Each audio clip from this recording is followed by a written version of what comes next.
നമസ്കാരം, എല്ലാവർക്കും പുതിയൊരു വീഡിയോയിലേക്ക് സ്വാഗതം. അപ്പോൾ ഇന്ന് നമ്മൾ വന്നിരിക്കുന്നത് VIയുടെ ഒരു കാര്യം പറയാനാണ്. അപ്പോൾ വീഡിയോയിലേക്ക് പോകുന്നതിന് മുമ്പ് ആദ്യമായിട്ട് ഈ ചാനൽ കാണുന്ന ആൾക്കാരൊക്കെ ഒന്ന് ചാനൽ സബ്സ്ക്രൈബ് ചെയ്ത് സപ്പോർട്ട് ചെയ്യണം. നിങ്ങളുടെ സപ്പോർട്ട് ഉണ്ടെങ്കിൽ നമുക്ക് ഇതുപോലത്തെ വീഡിയോസൊക്കെ ഇനിയും ചെയ്യാൻ സാധിക്കുള്ളൂ. അപ്പോൾ നമ്മൾ പറയാൻ പോകുന്ന വിഷയം എന്താണെന്ന് വെച്ച് കഴിഞ്ഞാൽ, VIയിൽ നേരത്തെ അൺലിമിറ്റഡ് ആയിട്ട് 299 രൂപയ്ക്ക് 4G ഡാറ്റ കൊടുക്കുന്ന ഒരു ഓഫർ ഉണ്ടായിരുന്നു.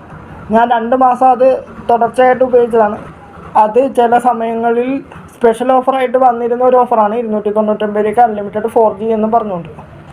ഇപ്പോൾ കുറച്ച് ദിവസമായിട്ട് ആ ഓഫർ അൺലിമിറ്റഡ് 4G എന്ന് പറഞ്ഞ ഓഫർ ഇപ്പോൾ വരുന്നില്ല. അൺലിമിറ്റഡ് ആയിട്ട് ഇപ്പോൾ അവർ 5Gയിൽ മാത്രമാണ് ഇപ്പോൾ അൺലിമിറ്റഡ് ഡാറ്റ കൊടുക്കുന്നത്. ഇപ്പോൾ സ്പെഷ്യൽ ഓഫറായിട്ട് വരുന്നത് 1.5 GB data, daily data, unlimited call, daily 100 SMS, പിന്നെ ഈ 1.5 GBയുടെ കൂടെ 28 ദിവസത്തേക്കും കൂടെ പ്ലസ് 10 GB എന്നും പറഞ്ഞാണ് ഇപ്പോൾ സ്പെഷ്യൽ ഓഫർ വരുന്നത്.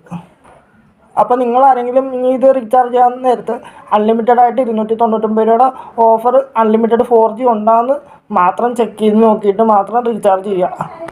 ഇപ്പോൾ അവർ അൺലിമിറ്റഡ് ആയിട്ട് ഡാറ്റ കൊടുക്കുന്നത് 5Gയിൽ മാത്രമാണ് 299 രൂപയ്ക്ക്. 4G അൺലിമിറ്റഡ് ഇല്ല. അപ്പോൾ നിങ്ങളത് ചെക്ക് ചെയ്തിട്ട് മാത്രം റീചാർജ് ചെയ്യുക. അപ്പോൾ ഇന്നത്തെ വീഡിയോയിൽ ഇത്രയുള്ളൂ. Okay, thank U.